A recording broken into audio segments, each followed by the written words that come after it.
Tapi penyakit orang tua, apalagi zaman sekarang yang mau semuanya serba cepat, bahkan pakai baju pun pengennya biar cepet rapi dipakaikan.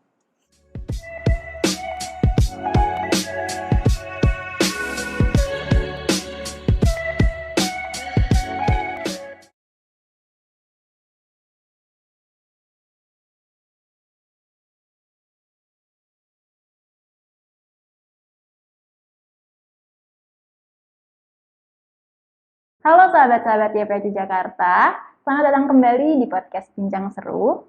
Saya juga ingin menyapa untuk para followers baru di podcast Bincang Seru, selamat datang.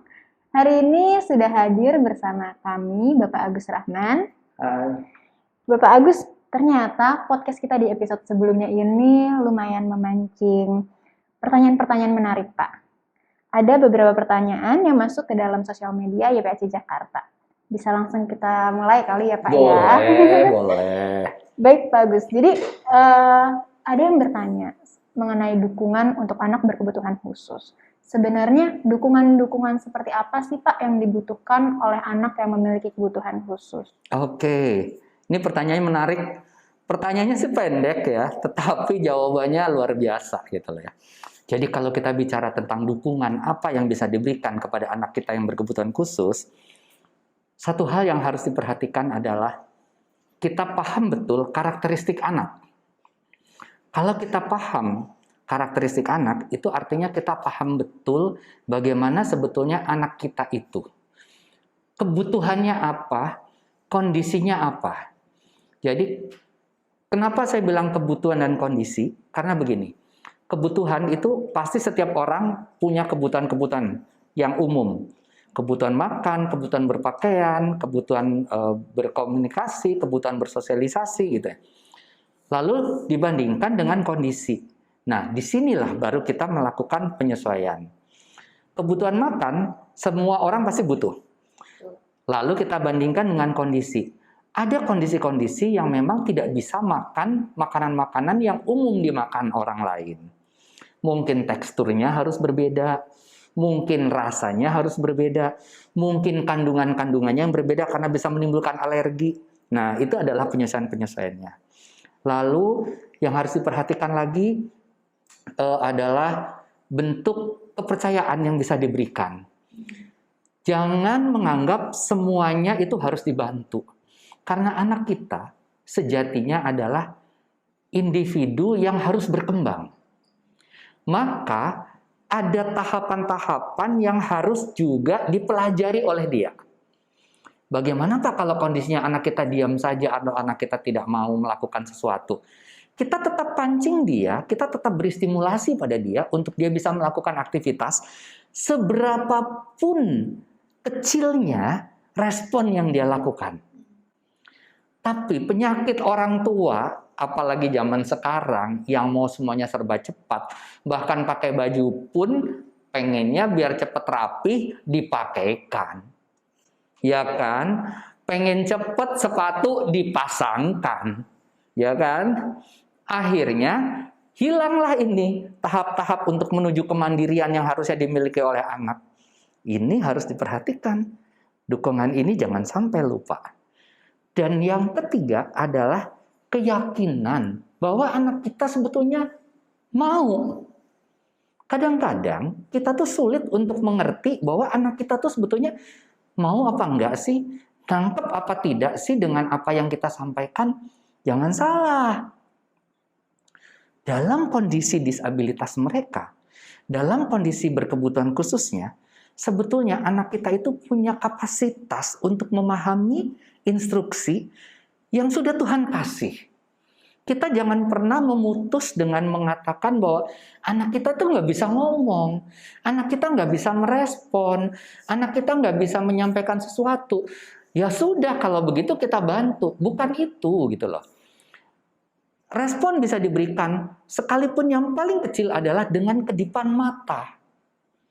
Bahwa dia tahu dia kalau mau sesuatu itu dia tidak boleh nangis. Tapi dia harus menunjukkan arah apa yang dia mau. Misalnya dia mau makan, dia bisa bantu untuk angkat tangannya. Atau kita ajari dia untuk mau bereaksi, misalnya, Oh, aku mau minum. Gitu. Jadi tidak semua anak karena tidak bisa itu lalu reaksinya adalah nangis. Mau marah nangis, sakit nangis, lapar nangis, sakit perut nangis, mau makan nangis, nggak tahu kita reaksinya apa. Akhirnya, maaf, bukan tidak tahu reaksinya apa, reaksinya sama. Akhirnya kita hanya memberikan tindakan yang sama. Setiap kali anak nangis diambilkan makan.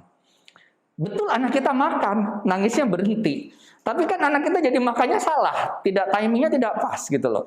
Padahal mungkin kebutuhannya bukan makan. Mungkin dia ada sesuatu yang ingin dia sampaikan, tetapi tidak dengan bahasa yang bisa dia mengerti kita. Maka kita harus memberikan kepercayaan kepada dia, yakinkan pada diri kita bahwa sebetulnya anak kita ini butuh sesuatu dan itu bisa dilatih untuk nyambung kebutuhan antara si anak dengan pemahaman dari kita. Percaya deh, anak kita dalam kondisi seperti itu punya sesuatu yang sudah Tuhan kasih untuk bisa memahami apa yang kita inginkan atau apa yang dia ingin sampaikan. Tinggal apakah di keluarga itu bisa klop.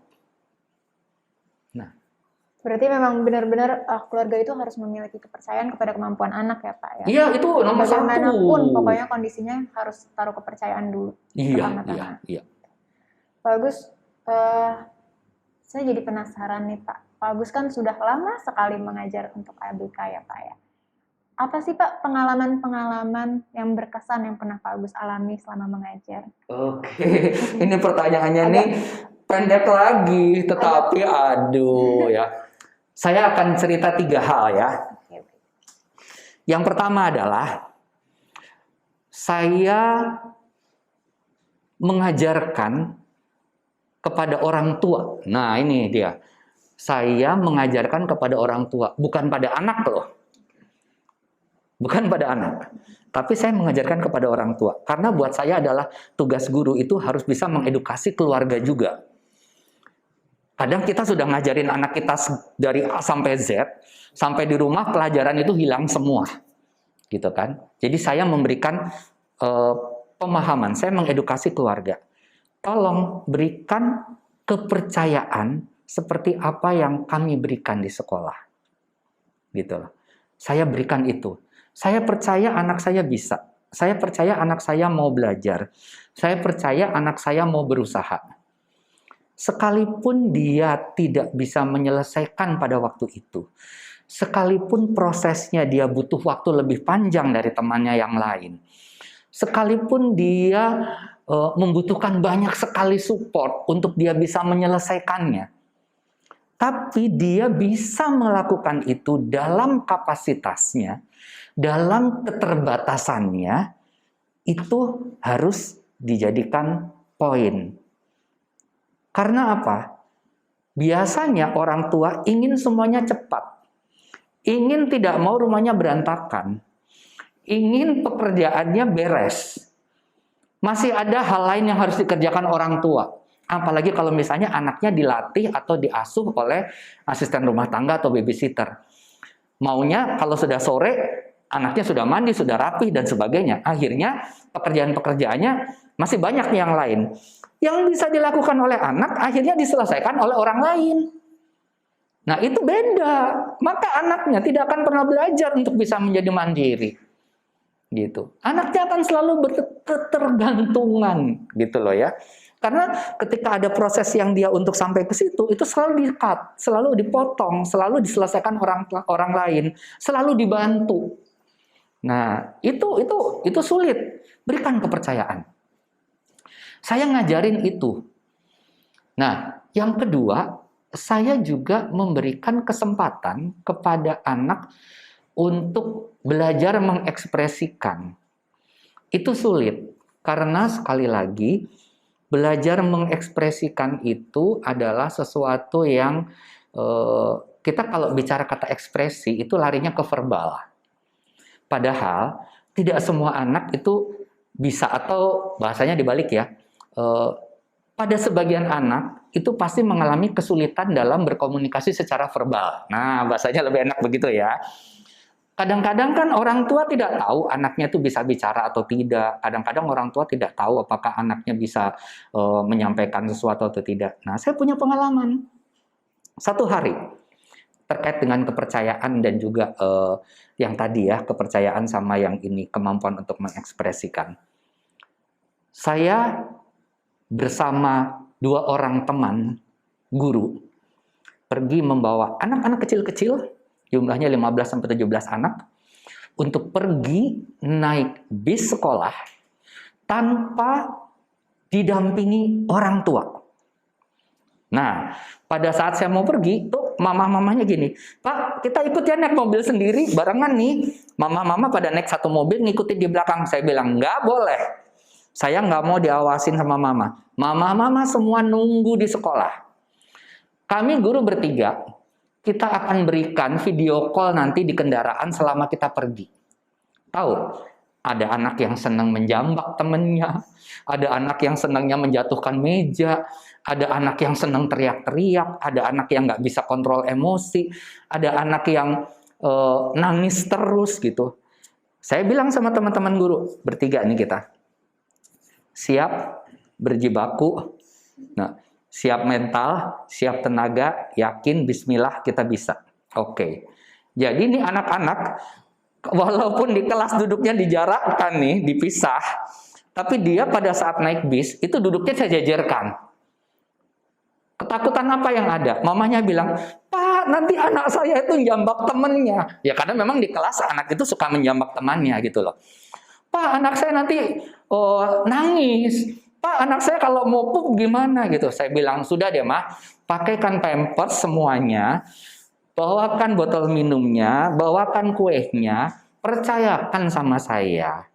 Kita akan bawa anak-anak ini dari sini, dari sekolah dalam kondisi selamat, aman. Pulang lagi saya antarkan, kami antarkan kepada mama dalam kondisi selamat dan aman. Oke, jalan. Orang tua nunggu di sekolah.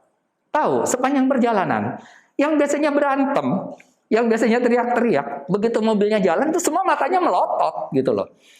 Bis sekolah itu kan jendelanya rendah ya, jendelanya tinggi. Maksudnya daya pandangnya tuh duduk itu langsung kelihatan keluar gitu ya. Itu rame banget, anak-anak tuh matanya begini-begini semua. Sesuatu yang exciting buat mereka, karena mereka tuh nggak pernah namanya pergi yang tanpa orang lain, mungkin loh. Iya, hal baru ya Pak ya? Hal baru. Dan dia tuh mungkin ada juga yang nggak pernah pergi-pergi. Kita bayangkan, dari YPAC di Kebayoran Baru, kita pergi ke Kota Tua. Sudirman, Tamrin, lihat air mancur, lihat Monas, pergi sampai ke Harmoni. Itu Istana Negara, muter balik ke Kota Tua, bayangkan. Dengan macet-macetnya, ketemu busway, ketemu mobil-mobil lain, ketemu motor.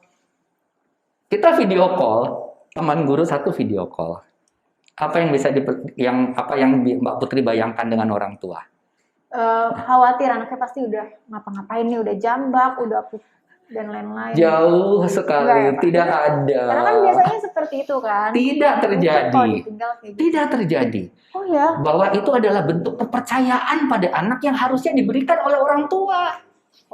Nah, jadi orang tua tuh harus sudah percaya loh. Sebetulnya anaknya tuh bisa loh. Bener nggak sih anakku bisa gitu loh. Itu kan sesuatu yang ya kadang-kadang kita nggak pernah sadar sebagai orang tua. Ternyata tuh bisa. Tidak apa-apa, aman, dan anaknya nyaman saja sampai pulang nggak apa-apa. Bahkan ada yang pampersnya masih kosong. Bisa begitu ya Pak? Bisa begitu loh. Nah, sesuatu yang kita tidak pernah bayangkan. Tapi itu adalah proses yang bisa diberikan kepada orang tua. Nih mah, saya yakinkan mama bahwa nih anak bisa dipercaya. Tinggal sekarang mamahnya mau percaya apa enggak nih sama anak. Ini anaknya anak berkebutuhan khusus loh ya.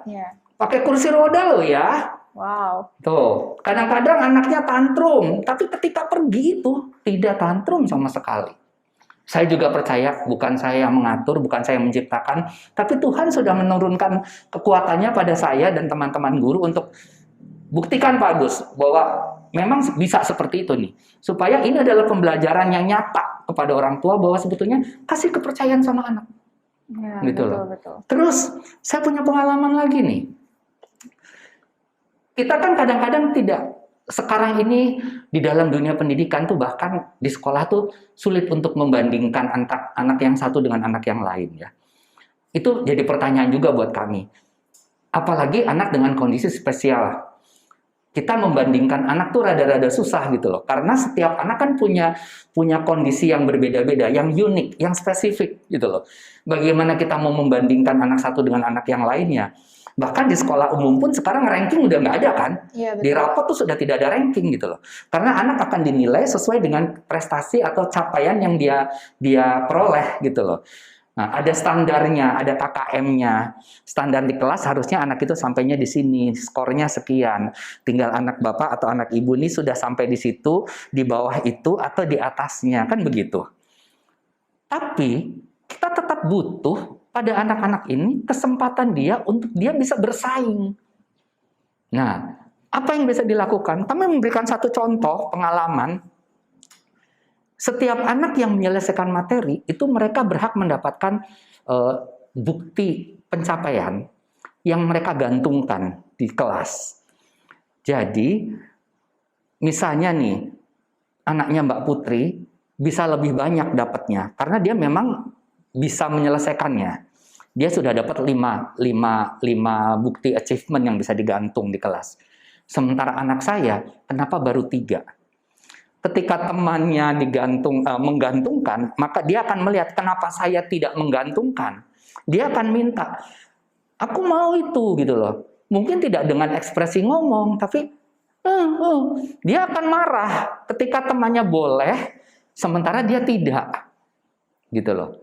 Nah, saya akan menyampaikan kepada orang tua, silakan mah diselesaikan di rumah. Sebisa mungkin dikerjakan oleh anak. Berapapun anak mampu menyelesaikannya, silakan lakukan. Kalaupun masih harus dibantu, didukung oleh orang tua, silakan dikasih dukungan oleh orang tua. Misalnya anak cuma ngerjain 1/4, nggak apa-apa, mama bantu selesaikan. Tapi berikan kesempatan anak untuk lakukan dulu, semaksimalnya dia, semampunya dia. Besok, tugasnya disampaikan lagi kepada sekolah. Si anak suruh menyampaikan kepada gurunya. Sampaikan kepada saya, maka besok saya akan memberikan ini untuk digantung oleh dia. Dan dia akan merasa senang ketika akhirnya dia bisa menggantungkan proses pencapaian dia itu, dan dia akan lihat, punyaku sudah nambah 1. Itu sebetulnya bentuk kompetisi yang bisa dilakukan, sekalipun saya tidak boleh membandingkan antara anak satu dengan anak yang lain. Tetapi bahwa proses perbandingan itu tetap bisa diberikan dalam rangka menstimulus anak, supaya dia punya sesuatu untuk hidup. Hidup itu kan challenging ya, sesuatu yang menantang. Jadi kalau dia tidak ditantang, dia tidak diberikan stimulasi-stimulasi seperti itu, dia akan jalan seperti tanpa target lah kalau orang biasa, ya. Padahal kan kalau kita bicara di kehidupan normal, setiap orang pasti punya target-target di dalam hidupnya kan, tugas tertentu harus selesai, pekerjaan yang harus diselesaikan gitu. Nah kalau dia selama ini belajarnya tanpa rasa seperti itu, bisa dibayangkan kan? Ini untuk anak spesial. Ini untuk anak berkebutuhan khusus. Kompetisi yang sehat ya, Pak? Itu harus. Nah, agar mereka memiliki target untuk dicapai. Akhirnya mereka akan belajar itu. Jangan pikirkan bahwa itu akan dipahami saat ini. Jangan dipahami sebagai seperti itu ya. Tapi bahwa mereka akan belajar dan nggak tahu nanti kapan mereka akan ketemu pemahaman itu, akan terbentuk pemahaman itu, tapi prosesnya harus sudah diberikan dari awal. Sekalipun anak ini adalah anak-anak yang spesial, anak-anak berkebutuhan khusus, gitu loh.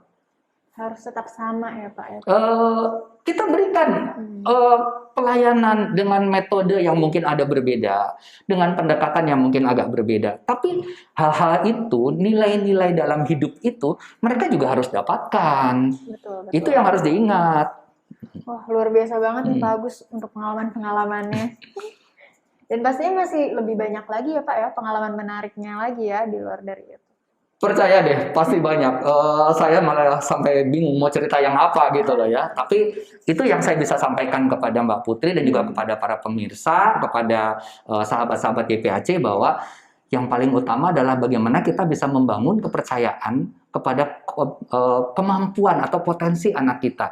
Yang kadang-kadang kita tidak pernah sadari atau kita tidak pernah bayangkan bahwa anak kita tuh bisa kok melakukan itu. Ya, kesabaran itu juga dibutuhkan dan kepercayaan dari orang sekitar ya Pak ya. Kadang-kadang saya juga nggak sabar loh. Ya. Agar anak itu memiliki ruang untuk mulai eksplorasi, terus juga pelan-pelan dia belajar hal baru gitu ya Pak ya. Karena kalau dari cerita Pak Agus kan tadi sama ibunya selalu dijagain, terus akhirnya nanti anaknya Oh iya. jadi manja atau Iya, jadi iya. di mana-mana gitu. Tapi ternyata pas dilepas sama Pak Agus anaknya mandiri banget, nggak Ya, itu dia. sembarangan, nggak cranky, nggak tantrum ya Pak ya, itu luar biasa banget. Itu Tuhan juga membantu ya. Ya. Tuhan juga membantu, tapi saya percaya sebetulnya itu adalah bentuk yang harus dicoba. Ya. Kita tidak pernah tahu apa yang kita lakukan itu akan betul atau tidak, karena pengalaman yang diperoleh dari masing-masing anak pasti berbeda. Hanya saja saya harus meyakinkan kepada diri saya bahwa saya bisa ngajarin mereka kok. Tinggal apakah saat ini si A sudah jauh lebih mengerti daripada si B, urusannya nanti deh. Ya. Tapi bahwa mereka harus dapatkan pengalaman itu, mereka harus dapatkan pembelajaran itu, dan itu dikomunikasikan dengan orang tua. Karena apa, Mbak Putri?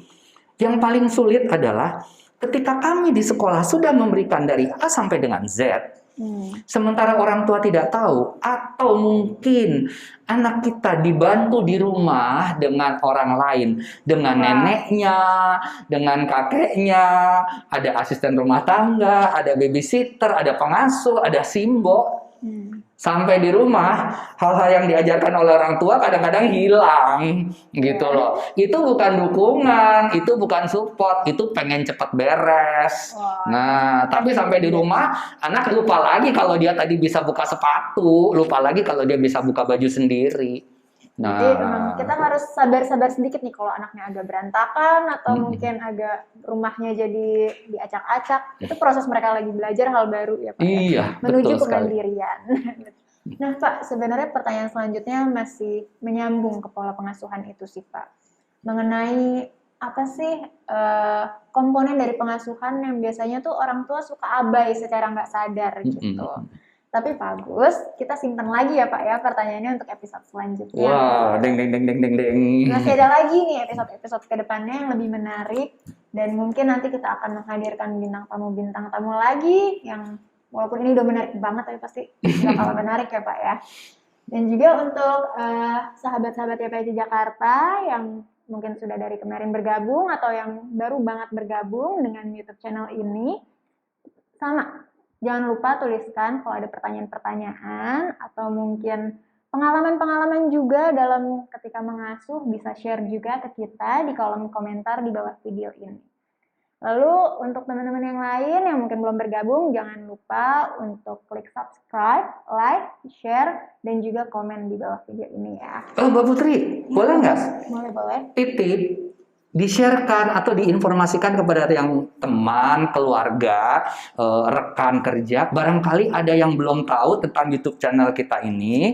Jadi mereka boleh tahu, boleh belajar. Atau mungkin saya nih punya pengalaman, istri saya misalnya. Terus dia bilang, Pak, aku di kantor ada si ini ternyata punya anak spesial gitu. Kadang-kadang nanya begini gitu. Nah, boleh dibagikan informasi tentang podcast ini. Nah, iya betul, gitu. boleh banget ya bagus ya ke grup-grup WA, ke Facebook Iya. yang lainnya, pokoknya bagikan seluas-luasnya gitu. Oke Pak Agus, kalau gitu pertanyaan selanjutnya kita simpan dulu. Oke. Mungkin kita potong sampai sini, sampai jumpa semuanya.